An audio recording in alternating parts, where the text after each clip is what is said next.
এর আগের দিন আমরা অভিলম্ব তড়িৎ ক্ষেত্র এবং চুম্বক ক্ষেত্রে আহিত কণার গতিপথ নিয়ে আলোচনা করেছি। আজকে আমরা আলোচনা করব লোরেঞ্জ বল বা লোরেঞ্জ ফোর্স নিয়ে। যদি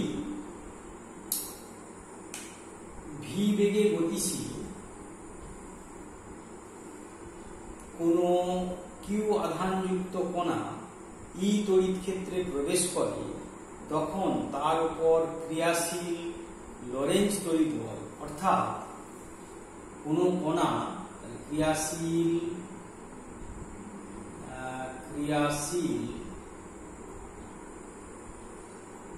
লোরেঞ্জ বল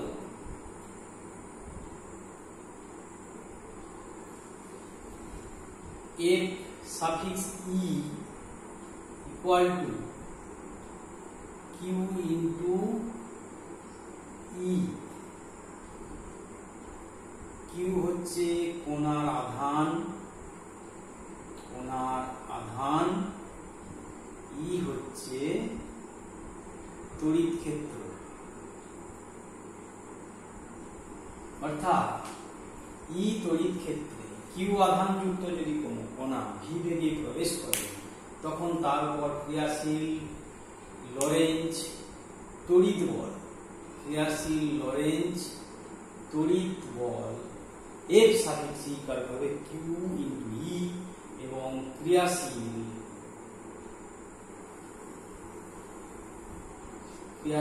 লোরেঞ্জ চুম্বক বল F suffix M equal to হবে V Q into V cross B. V হলো কণার বেগ, আর বি হলো চুম্বক ক্ষেত্র।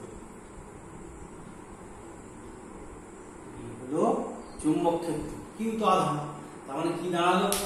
একটা আহিত কণা যদি ই তড়িৎ ক্ষেত্রে প্রবেশ করে, তখন তার উপর ক্রিয়াশীল লোরেঞ্জ তড়িৎ বল F suffix equal to Q into E. কিউটা কণার আধান, ইটা তড়িৎ ক্ষেত্র। আবার ওই কিউ আধানযুক্ত কণা ভি বেগে যদি একটা বি চুম্বক ক্ষেত্রে প্রবেশ করে, তখন তার উপর ক্রিয়াশীল লোরেঞ্জ চুম্বক বল F suffix M equal to হবে Q into V cross B. তাহলে লব্ধি একই সঙ্গে যদি তড়িৎ ক্ষেত্র এবং চুম্বক ক্ষেত্র থাকে কোনো জায়গায়, কোনো একটা জায়গায় যদি কোনো স্থানে তড়িৎ ক্ষেত্র এবং চুম্বক ক্ষেত্র একই সঙ্গে কাজ করে থাকে, তাহলে লব্ধি কণাটির উপর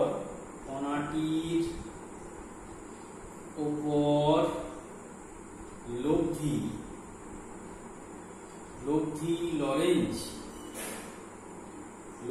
লোরেঞ্জ বল এফ সমান হবে F suffix E plus F E plus F M সমান, এটাকে লেখা যাবে Q into E Q E plus Q into V cross B সমান হবে Q into E plus V cross B. এটাই হলো লব্ধি লোরেঞ্জ বলের রাশিমালা। এটা যেটা আমরা করলাম এসব এসআই পদ্ধতিতে, অর্থাৎ এফটা হবে তোমার নিউটনে, কিউটা হবে কুলম্বে, আচ্ছা বিটা হবে তোমার টেসলা, আর ভিটা হবে মিটার পার সেকেন্ড, ইটা হবে ভোল্ট পার মিটার। এগুলো সব এসআই পদ্ধতিতে। সিজিএস পদ্ধতিতে এটা হবে এসআই, এই ক্যালকুলেশন গুলো সব এসআই তে। আর সিজিএস পদ্ধতিতে লোরেঞ্জ বলের রাশিমালা, লরেঞ্জ বলের রাশিমালা হবে F equal to, লরেঞ্জ বলের রাশিমালা হবে F equal to Q into E plus 1 by C into V cross B। এইটা হবে তোমার সিজিএস পদ্ধতিতে লরেঞ্জ বলের রাশিমালা। F সমান হবে ডাইন, Q সমান EAC, হ্যাঁ, আর এটা হচ্ছে B সমান হবে গস, V সমান হবে সেন্টিমিটার পার সেকেন্ড, আর EAC তোমার ছিল E সমান ছিল হচ্ছে volt per metre, EAC B সমান ESU পার সেন্টিমিটার। আচ্ছা, এইবার যদি কোনো কণা তড়িৎ ক্ষেত্র এবং চুম্বক ক্ষেত্রে স্থির থাকে, তার বেগ যদি শূন্য হয়, তাহলে সেক্ষেত্রে চুম্বক বল কাজ করবে না। অর্থাৎ আহিত কণা স্থির থাকলে, আহিত কণা স্থির থাকলে চুম্বক বল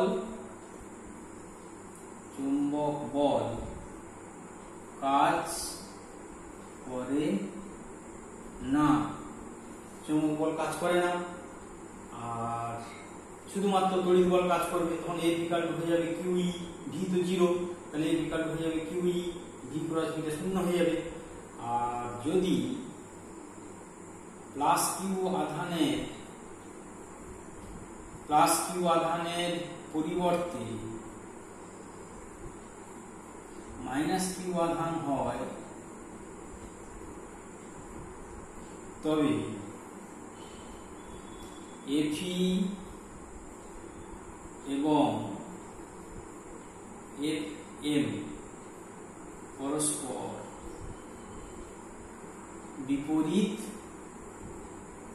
মুখী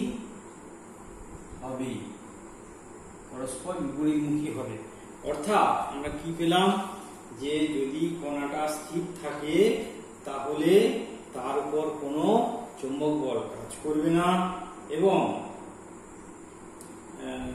এবং হচ্ছে প্লাস কিউ আধানের পরিবর্তে যদি মাইনাস কিউ আধান থাকে, তাহলে Fe এবং Fm এর অভিমুখ উল্টে যাবে, পরস্পর বিপরীতমুখী নয়, Fe এবং Fm এর অভিমুখ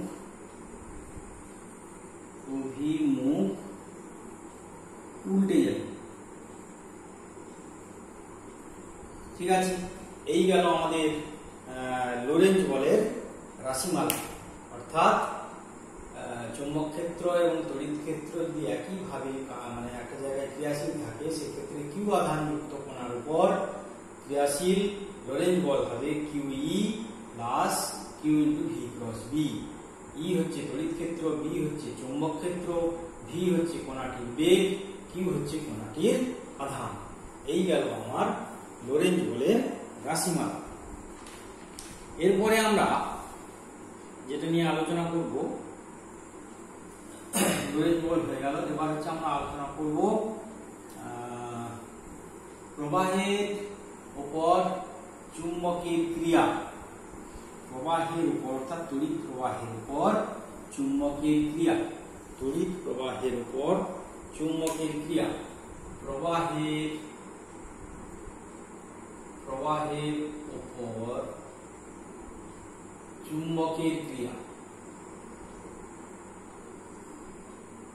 প্রবাহের উপর চুম্বকের ক্রিয়া জিনিসটা কি না, আমরা জানি কোর্স টেনের পরীক্ষা আমরা কি দেখেছি না, একটা তারের মধ্যে দিয়ে যখন কারেন্ট যায়, তারের নিচে যদি একটা চৌম্বক শলাকা রাখা হয়, তাহলে চৌম্বক শলাকার উপর তারের ভিতর দিয়ে যখন কারেন্ট যায়, তখন চৌম্বক শলাকার উপর একটা বল প্রযুক্ত হয়, অর্থাৎ চুম্বক শলাকা বিক্ষিপ্ত হয়।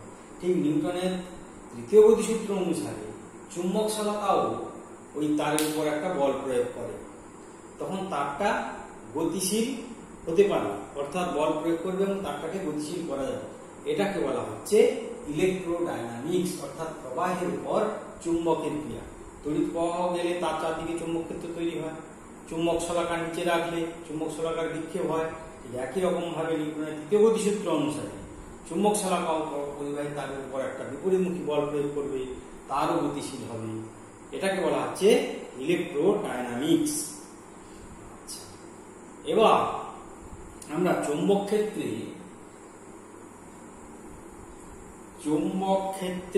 তড়িৎবাহী তারের উপর ক্রিয়াশীল বল, চৌম্বক ক্ষেত্রে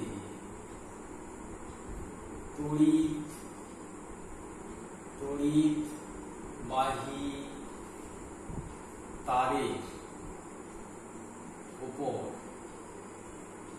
ক্রিয়াশীল বল কত হবে সেটা নিয়ে আমরা আলোচনা করব। চৌম্বক ক্ষেত্রে তড়িৎবাহী তারের উপর ক্রিয়াশীল বল কত হবে সেটা নিয়ে আমরা আলোচনা করব। আমরা জানি বি চৌম্বক ক্ষেত্রে কিউ আধানযুক্ত কোনো কণা ভি বেগে প্রবেশ করলে তার উপর ক্রিয়াশীল বল কত হয়?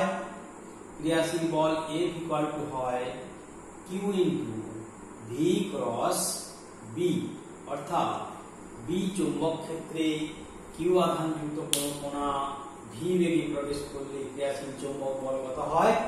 F equal to Q into V cross B. F equal to কত হয়? Q into V cross B. এবার আমরা একটা বর্তনী আনছি। এই হচ্ছে একটা বর্তনী,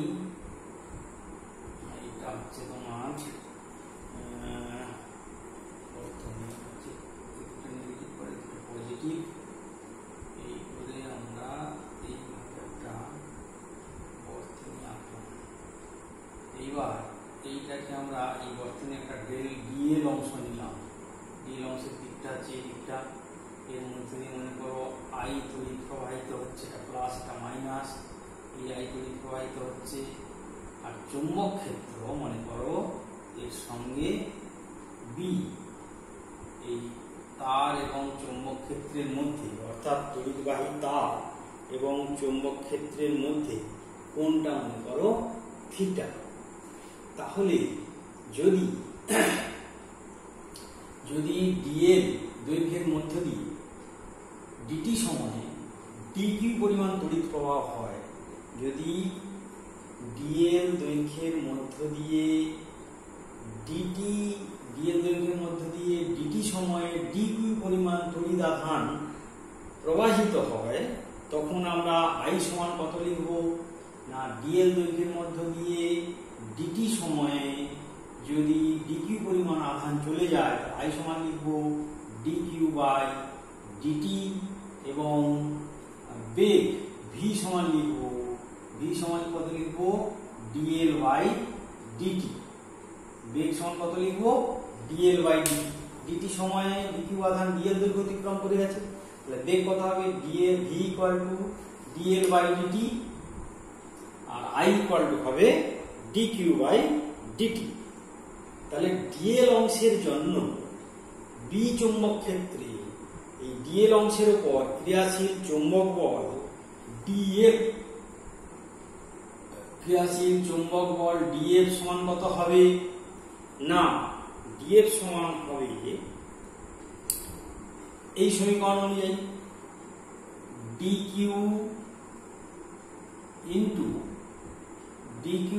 ভি ক্রস বি। কেন চৌম্বক ক্ষেত্রে যদি কোনো আহিত কণা কিউ ভি বেগে প্রবেশ করে তারপর ক্রিয়াশীল বল কত হয় Q into V cross B. সেই রকম ডিকিউ পরিমাণ আধান ওই ডিএল দৈর্ঘ্য অতিক্রম করেছে ডিটি সময়, তাহলে ডিকিউ পরিমাণ আধানের উপর ক্রিয়াশীল বল কত হবে না DQ into V cross B. আচ্ছা, এবার আমরা লিখতে পারি এটা সমান ডিকিউ ইন্টু এটা সমান হচ্ছে কত, ভি সমান হচ্ছে DL by DT V cross B. এটাকে ম্যাথমেটিক্যালি লেখা যায় যে ডিকিউ বাই ডিটি মানে ডিকিউ ভাগ ডিটি, DQ by DT into DL, DQ by DT into DL cross B. অর্থাৎ ডিএফ সমান দাঁড়ালো, অর্থাৎ ডিএল দৈর্ঘ্যের মধ্য দিয়ে ডিটি সময়ে ডিকিউ পরিমাণ আধান গেলে ডিএল দৈর্ঘ্যের উপর ক্রিয়াশীল চৌম্বক বল হবে DQ by DT into DL cross B. এটা ম্যাথমেটিক্যালি এইভাবে লেখা যায়, DQ into DL by DT cross B সমান এটা লেখা যায়। এইটা সমান হবে আই ডিকিউ বাই ডিটি কত I DL cross B, I DL cross B. তার মানে আমরা লিখতে পারি দেখো ডিএফ সমান হলো এইটা, তাহলে ডিএফ এর মানটা শুধু ডিএফ সমান হবে মড অফ ডিএফ সমান কত হবে IDL B sine of theta. এই ডিএল এবং বি এর মধ্যে কোণ কত IDL B sine of theta, কেননা ডিএল এবং বি এর মধ্যে কোণটা হচ্ছে আমার ডিএল এবং বি এর মধ্যে কোণটা হচ্ছে থিটা, তাহলে ডিএল বিকল্প হবে আইডিএল বি সাইন থিটা। তাহলে সমগ্র পরিবাহী অর্থাৎ এই আমরা এই একটা বর্তনী যেমন আকারে যে কোনো আকারে নিয়েছিলাম, তাহলে সমগ্র বর্তনীর জন্য ক্রিয়াশীল বল F ইকুয়াল টু সমগ্র বর্তনীর জন্য ক্রিয়াশীল বল F equal to integration D F সমান integration I D L B into sine of theta, I D L B into sine of theta. এবার হচ্ছে বিশেষ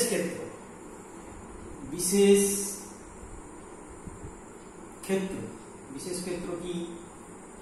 বিশেষ ক্ষেত্র হলো এইবার ডিএল দৈর্ঘ্যটাকে যদি আমরা এল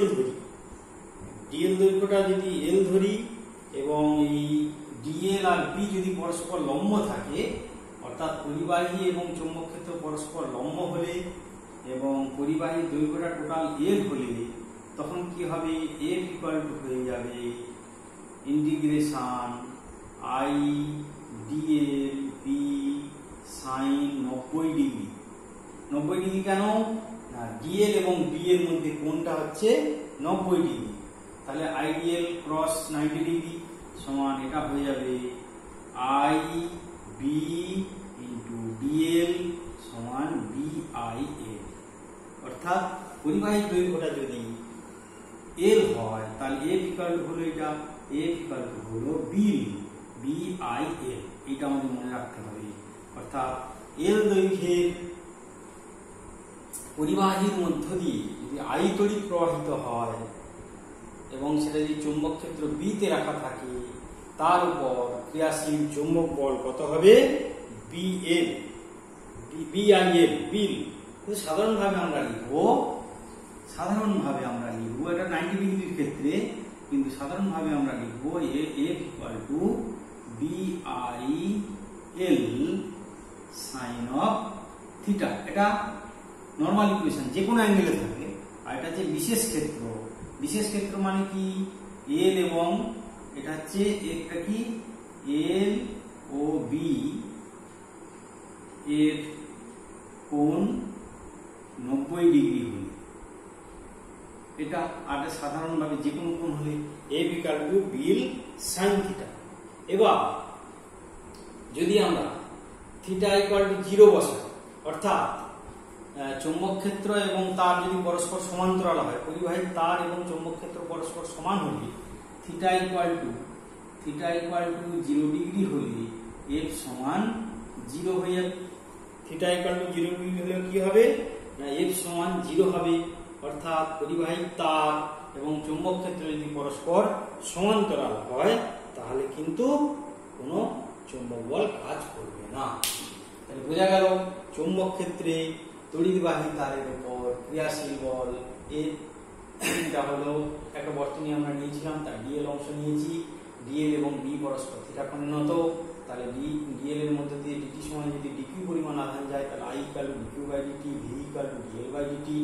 তাহলে ডিএল অংশের উপর বি এর জন্য ক্রিয়াশীল চৌম্বক বল df equal to dq into V cross B, তাহলে dq into DL by DT cross B, df equal to dq by dt I DL cross B dq by dt bracket dl cross B, df equal to I into DL cross B.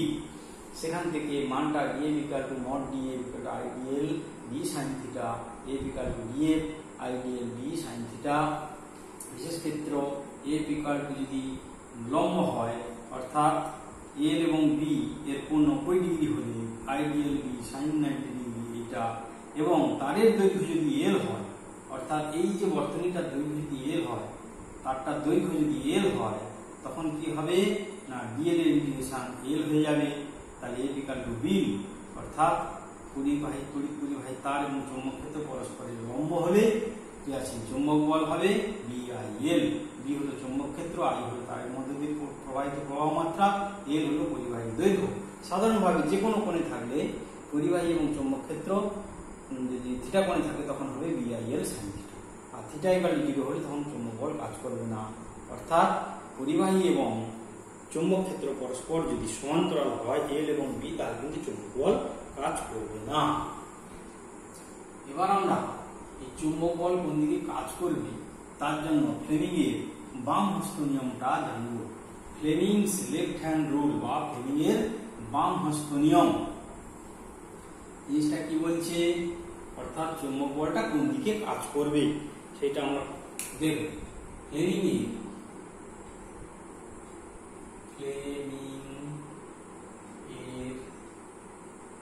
বাম হস্ত নিয়ম, Fleming এর বাম হস্ত নিয়ম বা Fleming's left hand rule. বাম হাতের 3টে আঙুল তর্জনী, মধ্যমা এবং বৃদ্ধ কে পরস্পর যদি সমকোণে রাখা যায়, তর্জনী চৌম্বক ক্ষেত্রের অভিমুখ,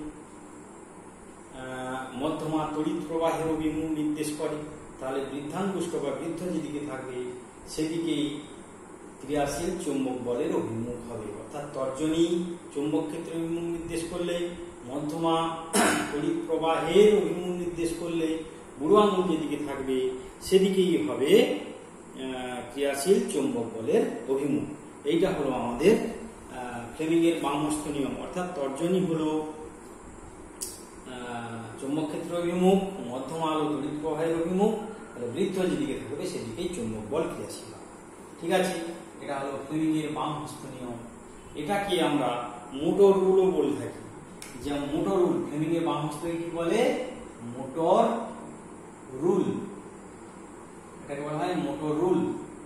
এই ফ্লেমিং এর বাম হস্ত নিয়মটাকে কি বলে মোটর রুল। যেমন বার্লো চক্র, মোটর রুল কোথায় কাজ করে বার্লো চক্র, বার্লো চক্রে মোটর রুলটা কাজ করে। অর্থাৎ ফ্লেমিং এর বাম হস্ত নিয়মটাকে বলা হয় মোটর রুল, এটা বার্লো চক্রে কাজ করে। এবার আমরা সুষম চৌম্বক ক্ষেত্রে প্রবাহ কুণ্ডলীর উপর ক্রিয়াশীল টর্ক, সুষম চুম্বক ক্ষেত্রে প্রবাহ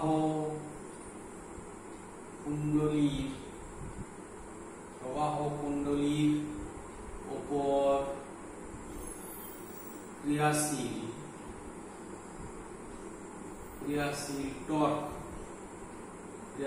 টর্ক অর্থাৎ সুষম চৌম্বক ক্ষেত্রে প্রবাহ কুণ্ডলীর উপর ক্রিয়াশীল টর্ক কত হবে সেই নিয়ে আমরা আলোচনা করব। এখানে আমরা একটা কুণ্ডলী আঁকি।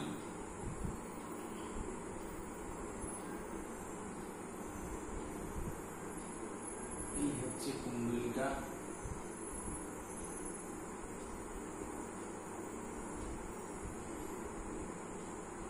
এই হচ্ছে আমাদের কুণ্ডলী। এর নাম দিয়ে দিই আমরা PQRS।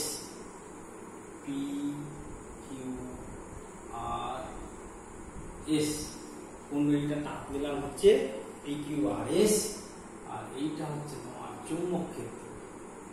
অর্থাৎ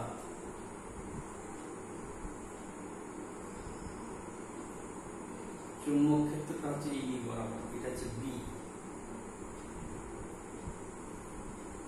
এটা হচ্ছে B, এটা হচ্ছে চৌম্বক ক্ষেত্র। আচ্ছা, আর হচ্ছে এইটার মধ্য দিয়ে একটা বাইরে থেকে ব্যাটারি এলিমেন্টের সাহায্যে কারেন্টটা এই দিক দিয়ে ঢুকবে, হয়ে আবার এই দিক দিয়ে বেরিয়ে যাবে। এইটা হচ্ছে ঘূর্ণন অক্ষ। এখানে আমরা ধরে নিচ্ছি PQ সমান RS সমান L, অর্থাৎ কুণ্ডলীটির দৈর্ঘ্য L, দৈর্ঘ্য কুণ্ডলীর দৈর্ঘ্য কত? দৈর্ঘ্য সমান L। R QR equal to SP equal to B সমান প্রস্থ, হচ্ছে প্রস্থ। তাহলে এই কুণ্ডলীটির ক্ষেত্রফল কত হবে? ক্ষেত্রফল A সমান হবে L গুণিতক B। কুণ্ডলীটার ক্ষেত্রফল কত হবে? L গুণিতক B। এবার এখানে PQ এবং RS কেমন ভাবে লেখা হয়, যেটা চৌম্বক ক্ষেত্রের সঙ্গে লম্ব। PQ ও RS চৌম্বক ক্ষেত্রের সঙ্গে লম্ব ভাবে, চৌম্বক ক্ষেত্রের সঙ্গে লম্ব, এবং QR ও SP চৌম্বক ক্ষেত্রের সমান্তরাল, চৌম্বক ক্ষেত্রের সমান্তরালে থাকে। তাতে কি হবে না, এবার যদি PQ এবং RS চৌম্বক ক্ষেত্রের লম্ব থাকে, তাহলে এই তারের ভিতর দিয়ে একটা I কারেন্ট, আমরা I কারেন্টটা ধরে নিই, I কারেন্ট যাচ্ছে, এই চৌম্বকের প্রবাহের মধ্যে দিয়ে কত কারেন্ট যাচ্ছে? I কারেন্ট যাচ্ছে। তাহলে চৌম্বক ক্ষেত্রের সঙ্গে যেহেতু লম্ব, তাহলে এর উপর এই PQ এবং RS, এই PQ এবং RS তারের উপর ক্রিয়াশীল চৌম্বক বল কত হবে? BIL sin 90 degree. চৌম্বক ক্ষেত্র B আর তারের দৈর্ঘ্য এটা, তাহলে BI শুধু L হবে, BIL যেহেতু লম্ব ভাবে আছে। SP এবং QR এবং SP এর উপর কোনো চৌম্বক বল কাজ করবে না, কেন ওরা পরস্পর সমান্তরালে আছে। এবার ফ্লেমিং এর বাম হস্ত নিয়ম অনুসারে PQ ভিতর দিয়ে কারেন্টটা এইদিকে যাচ্ছে, RS এর মধ্যে দিয়ে কারেন্টটা এইদিকে যাচ্ছে, তাহলে এইখানে এই জায়গাতে চৌম্বক বলটা কোন দিকে কাজ করবে? ফ্লেমিং এর বাম হস্ত নিয়ম। তাহলে চৌম্বক ক্ষেত্র পরিবাহীর অভিমুখ, চৌম্বক ক্ষেত্র আর হচ্ছে তোমার প্রবাহের অভিমুখ, এইভাবে ধরো। চৌম্বক ক্ষেত্র এইদিকে, প্রবাহের অভিমুখ, তাহলে কোন দিকে কাজ করবে? আমাদের চৌম্বক বলটা নিচের দিকে কাজ করবে। এই দেখো, এইভাবে ধরলে বাম হস্ত নিয়ম অনুসারে, তাহলে এই বিন্দু PQ তারের উপর যে বলটা কাজ করবে সেটা হচ্ছে এই বরাবর, আর এইদিকে কারেন্টটা উল্টো হওয়ার জন্য এইদিকে যে চুম্বক বলটা কাজ করবে সেটা হচ্ছে এই দিক বরাবর। তাহলে PQ এবং RS এর উপর একটা টর্ক কাজ করবে, তাদের মধ্যে দূরত্ব কত? B। তাহলে আমরা এখান থেকে লিখতে পারি যে আয়তাকার কুণ্ডলীর উপর ক্রিয়াশীল টর্ক, আয়তাকার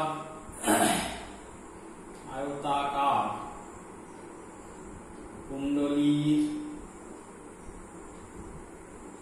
উপর ক্রিয়াশীল টর্ক টাউ ইকুয়াল টু কত হবে না F into B, F into B। F মানে কত? BIL ইনটু B সমান BIA ইনটু A, মানে LB সমান A ক্ষেত্রফল। অর্থাৎ PQ তার মধ্যে দিয়ে কারেন্টটা PQ বরাবর, RS এর মধ্যে দিয়ে RS বরাবর, তাহলে এইখানে ক্রিয়াশীল চৌম্বক বলটা কোন দিকে কাজ করবে? নিচের দিকে। এটা নিচের দিকে হবে। চৌম্বক ক্ষেত্র পরিবাহী, এই দিকে ভালো করে লক্ষ্য করো। চৌম্বক ক্ষেত্র প্রবাহ, তড়িৎ প্রবাহের অভিমুখ, তাহলে কোন দিকে কাজ করবে? নিচের দিকে হয়ে যাচ্ছে Fটা। আর এটার ক্ষেত্রে কি হচ্ছে? চৌম্বক ক্ষেত্র আর প্রবাহটা এই দিকে, তাহলে উপর দিকে হয়ে যাবে। তাহলে এটা হলো নিচের দিকে, PQ বাহুর উপর নিচের দিকে চৌম্বক বল কাজ করবে, আর RS বাহুর উপর উপরের দিকে চৌম্বক বল কাজ করবে।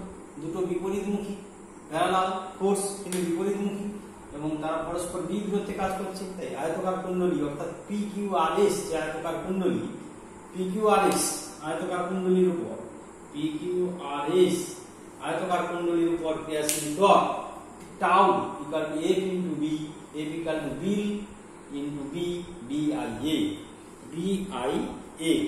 যদি আয়তকার কুণ্ডলীতে আমরা যদি একটা পাকের নিই তাহলে হবে BIA আর টর্কটা হয়ে যাবে যদি n পাকের হয় NBIA n পাকের ক্ষেত্রে অর্থাৎ এই প্রতিটা তারের এই যে তারগুলো আছে আয়তকার কুণ্ডলী এখানে n সংখ্যক পাক আছে n পাকের ক্ষেত্রে টর্ক কত হবে NBIA অর্থাৎ এটাকে আমরা আরো সহজ করে লিখতে পারি মনে রাখার জন্য BINA বা বিনা হিসেবে আনতে পারি। এবার হচ্ছে এটা হচ্ছে যে কোনো আয়তকার কুণ্ডলীর ক্ষেত্রে যেমন BINA হলো যে কোনো ধরনের কুণ্ডলীর ক্ষেত্রেও ঠিক একই হবে BINA এটা তার ক্ষেত্রফলটা পাল্টে যাবে চেহারার উপর নির্ভর করে যে কোনো কুণ্ডলীর ক্ষেত্রে এই টর্কের রাশিমালা একই হবে। বা টর্কের ভেক্টর রূপ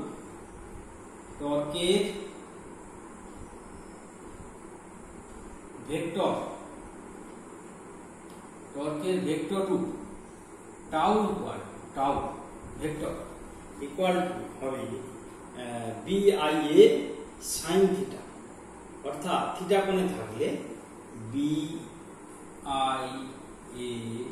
sin থিটা n পাকের ক্ষেত্রে NBIA sin থিটা সমান n into I into n into I into A cross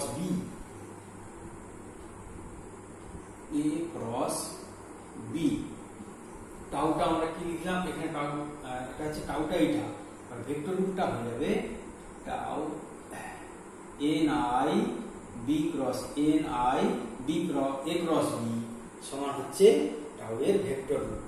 এটা আমরা 90 ডিগ্রি ধরেছিলাম বলে তোমার PQRS 90 ডিগ্রি ছিল বলে এটা এসেছে কিন্তু এটা যদি থিটা কোণে থাকে মানে তার তখন এরকম হয়ে যাবে। আর এটা এ মানে কিরকম ধরো এই দিকটা হচ্ছে বি চুম্বক ক্ষেত্র এটা হচ্ছে বি চুম্বক ক্ষেত্র। আচ্ছা এবার হচ্ছে এইটা আমার কুণ্ডলীর এই যে পাশ থেকে দেখা যাচ্ছে কুণ্ডলীটা এসপি পাশ থেকে দেখলে একটা লাঠির মতো দেখাবে এটা হচ্ছে কুণ্ডলী এটা হচ্ছে কুণ্ডলী এটা হচ্ছে কি কুণ্ডলী তার এরিয়া ভেক্টরটা কোন দিকে হবে এইদিকে হবে এরিয়া ভেক্টর।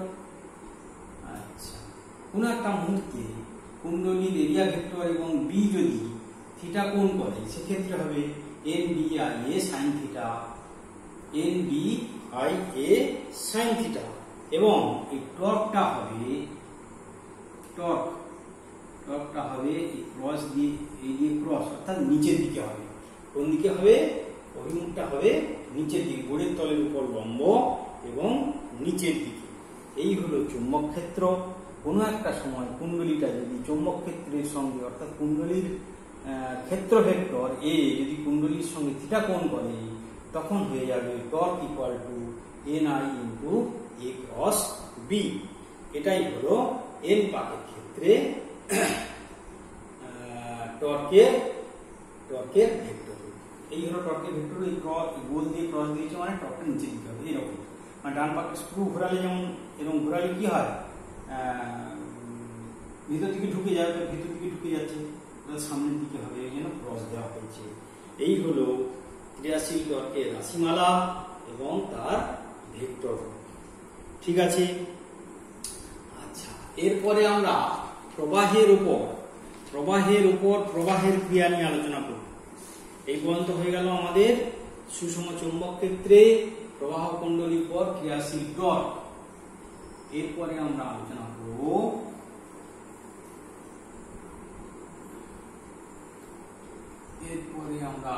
করব প্রবাহের উপর প্রবাহের ক্রিয়া।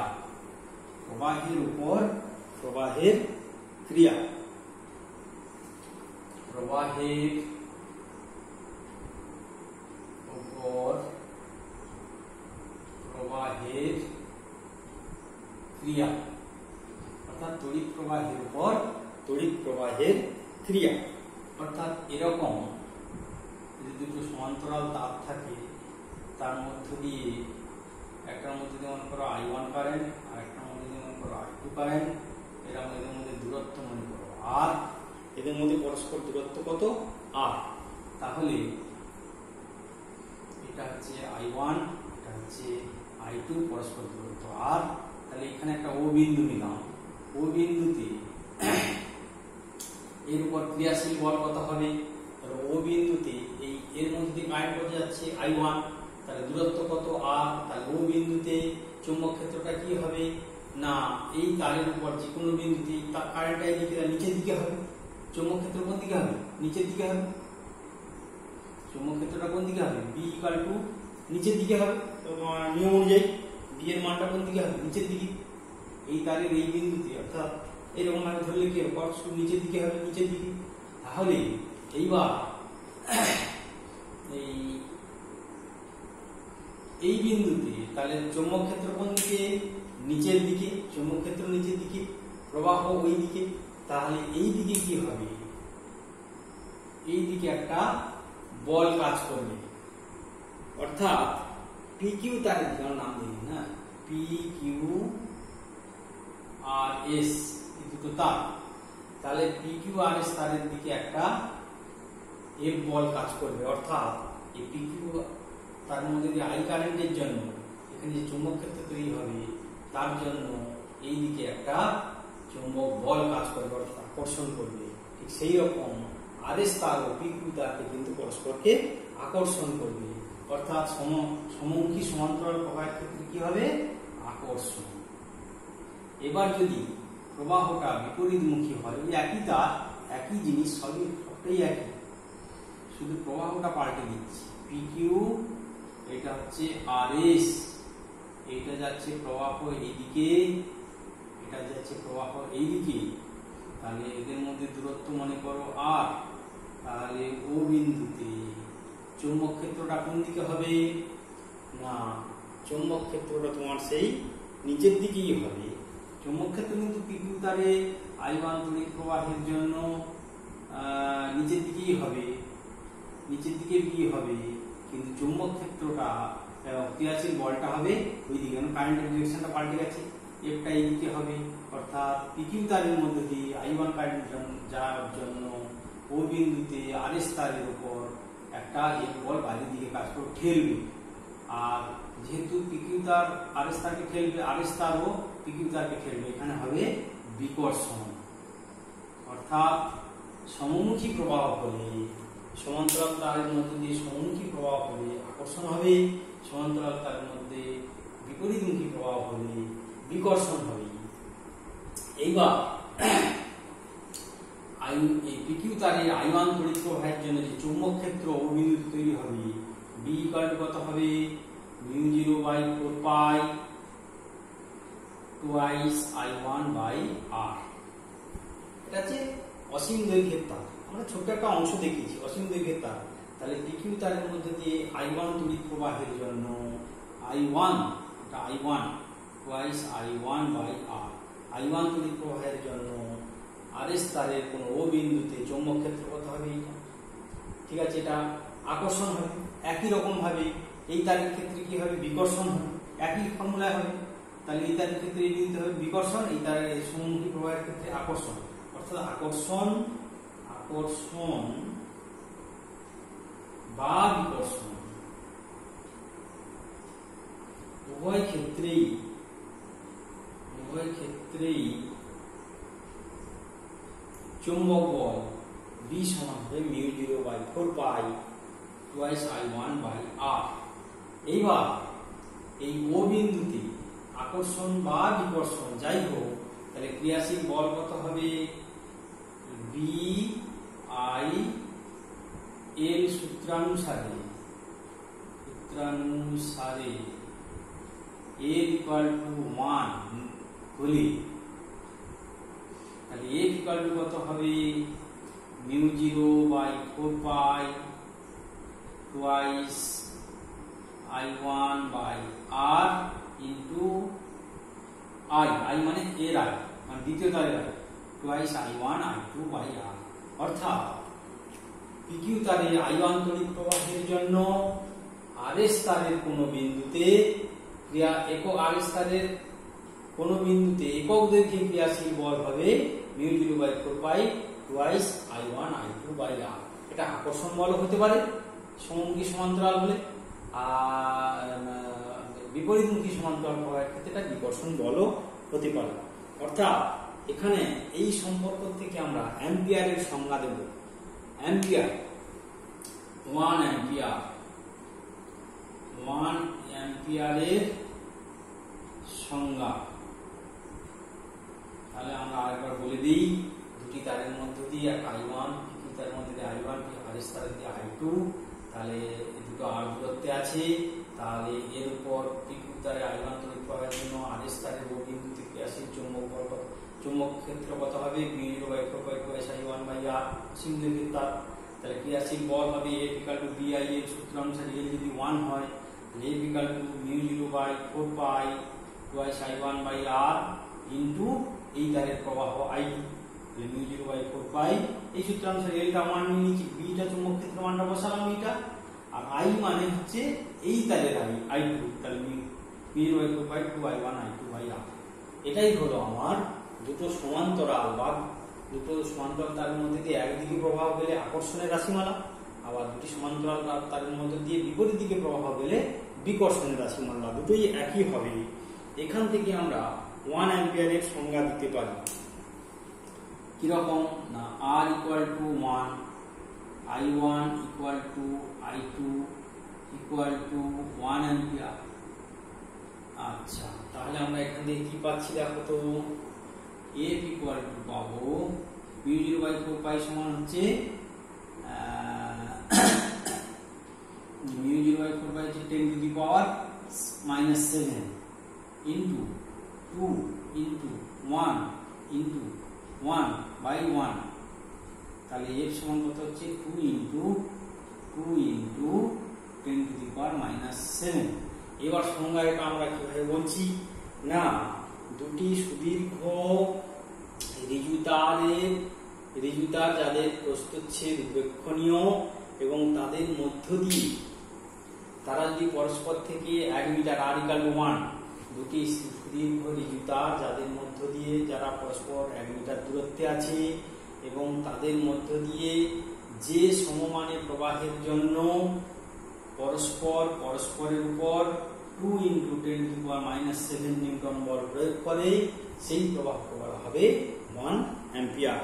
অর্থাৎ দুটি সুদীর্ঘ ঋজু সমান্তরাল উপেক্ষণীয় প্রস্থচ্ছেদ যুক্ত পরিবাহী তারকে 1 মিটার দূরত্বে রাখলে যে প্রবাহের জন্য তার দুটি পরস্পর আকর্ষণ বা বিকর্ষণ বল হিসাবে 2 × 10⁻⁷ নিউটন বল ক্রিয়া করে, দুটো তারের মধ্যে 2 × 10⁻⁷ নিউটন বল ক্রিয়া করে, তাকেই বলা হচ্ছে 1 অ্যাম্পিয়ার। অর্থাৎ দুটি সুদীর্ঘ তার, তাদের প্রস্থচ্ছেদ উপেক্ষণীয়, তারা পরস্পর 1 মিটার দূরত্বে আছে, এই অবস্থায় যে সমমানের প্রবাহের জন্য তারা পরস্পর 2 × 10⁻⁷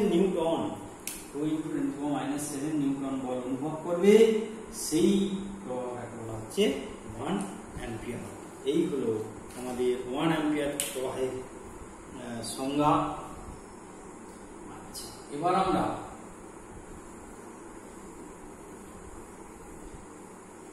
এবার আমরা মানে তির্যক প্রবাহ। তির্যক প্রবাহ মানে কি? তির্যক প্রবাহ মানে এরকম এরকম প্রবাহ, এরকম এরকম যাচ্ছে, তাহলে কি হবে? আকর্ষণ। ক্ষেত্রে কি হবে? আকর্ষণ। আবার তির্যক প্রবাহটা এরকম তো হতে পারত, এরকম যাচ্ছে, আর তারে এরকম যাচ্ছে, তাহলে কি হবে? বিকর্ষণ। এক্ষেত্রেও কিন্তু বিকর্ষণ হবে, এক্ষেত্রে আকর্ষণ হবে। সমমুখী হলে আকর্ষণ, বিপরীতমুখী হলে বিকর্ষণ। এরপরে যেটা করবো আমরা, রজেটের স্পন্দনশীল কুণ্ডলী, এই আকর্ষণ এবং বিকর্ষণ বলের নিয়ম অনুসারে দুটো তারের মধ্যে যখন কারেন্ট যাবে তার উপর নির্ভর করে আমরা রজেটের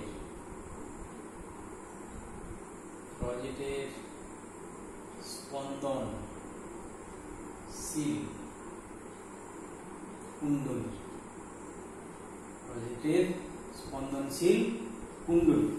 এই রজেটের স্পন্দনশীল কুণ্ডলীটা আমরা আঁকছি।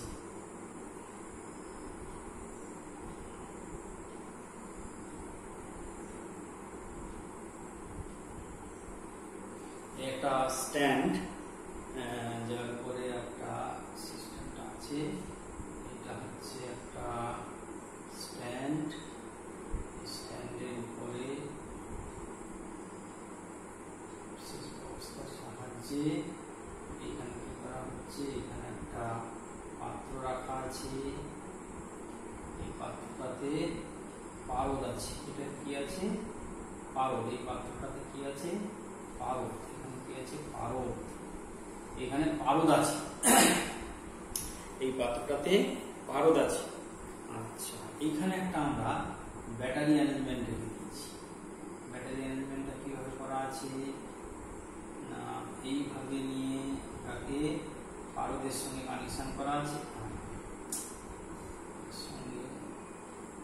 পারদের সঙ্গে এটা কানেকশন করা আছে। এখান থেকে একটা কুণ্ডলী নিয়ে এই কুণ্ডলীটার লাস্ট প্রান্তে একটা তামার বল, এই যে বল দেখতে পাচ্ছ, একটা তামার বল দেওয়া আছে। এখানে কি করা হচ্ছে, ব্যাটারির সঙ্গে এইভাবে কানেকশন করে দেওয়া হচ্ছে। ব্যাটারির সঙ্গে এটা কানেকশন করে দেওয়া হচ্ছে।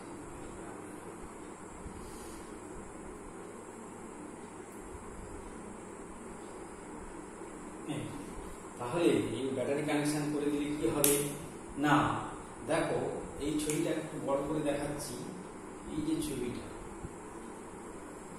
পাশাপাশি কুণ্ডলীতে দেখো, এইটা এই যে পাশাপাশি কুণ্ডলীটা আছে, তারা একই রকম প্রবাহ যাচ্ছে এবং সমমুখী প্রবাহের জন্য কি হবে না, যখন ব্যাটারিটা কি দিয়ে অন করে দেবো, সঙ্গে সঙ্গে সমমুখী প্রবাহের জন্য তারা পরস্পরকে আকর্ষণ করবে। তখন এই তামার বলটা কি হবে না, পারদ ছেড়ে উপরে উঠে যাবে। যেই পারদ ছেড়ে উঠে যাবে তখন বর্তনী বিচ্ছিন্ন হয়ে যাবে, অর্থাৎ সঙ্গে সঙ্গে আবার কিন্তু আকর্ষণ বলটা চলে যাবে, সঙ্গে সঙ্গে বলটা এসে তামার বলটা এসে আবার পারদের মধ্যে ঢুকবে। এইভাবে অনবরত কিন্তু এই কুণ্ডলীটা এরকম ভাইব্রেট করতে থাকবে, অর্থাৎ সমমুখী প্রবাহ। দেখো এই যে ছবিটা লক্ষ্য করে তোমরা দেখতে পাবে, এটা একটা সমান্তরাল, এটা সমান্তরাল। তাহলে সমান্তরালগুলো পরস্পরকে আকর্ষণ করবে, ফলে কি হবে, এই তামার বলটাকে তুলে নেবে পারদ থেকে। তারপরে কি হবে না, বর্তনী বিচ্ছিন্ন হবে, তখন আবার তামার বলটা আবার পারদের মধ্যে চলে আসবে, আবার বর্তনী সংযোগ হবে। তার ফলে কি হবে না, এই কুণ্ডলীটা বারবার লাফাতে থাকবে, ভাইব্রেট করতে থাকবে। এটাকেই বলা হচ্ছে রজেটের স্পন্দনশীল কুণ্ডলী। এটাকে বলা হচ্ছে রজেটের স্পন্দনশীল কুণ্ডলী। সিস্টেম, এটাকে বলা হচ্ছে